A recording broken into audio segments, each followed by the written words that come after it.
Hello, আসসালামু আলাইকুম। জি জি, আমি 2 নং ওয়ার্ডের মেম্বার। আমি তো এখন বর্তমানে রাস্তা আছি, সমস্যা না, উনি আসলে আমি রিসিভ করবো না। ঠিক আছে, ওকে। আসসালামু আলাইকুম ভাইয়া। ওয়ালাইকুম আসসালাম। ভাইয়া এই মারুফ মেম্বারের বাসা কোন যায়? জি, আমি মারুফ মেম্বার। ও জি ভাইয়া, আমি উপজেলা অধিদপ্তর থেকে আসছিলাম, উন্নয়ন অধিদপ্তর থেকে। তো ঠিক আছে, তো আমার চেয়ারম্যান একজন বলছে আজ আমার একজন লোক যাই বর্তমানে রিসিভ করে, তাহলে তুমি? জি জি, আমি ভাই, কেমন আছেন ভাই? তো ভালো আছি, আপনি কেমন আছেন? তো আলহামদুলিল্লাহ ভালো আছে। আপনাদের এলাকায় ঘুরে দেখার জন্য আসছি। চলের বাসায়। আপনাদের এলাকায় যখন আসছি তো আপনার বাসায় যাইতে হইব, তো আগে আপনার এলাকায় ঘুরে দেখি, তারপর যাই মনে। তাহলে চলেন আগে এলাকাটা দেখে।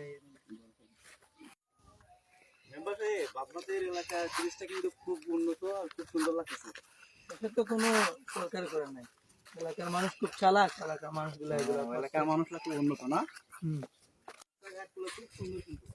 সামনে আরেকটা দোকান আছে।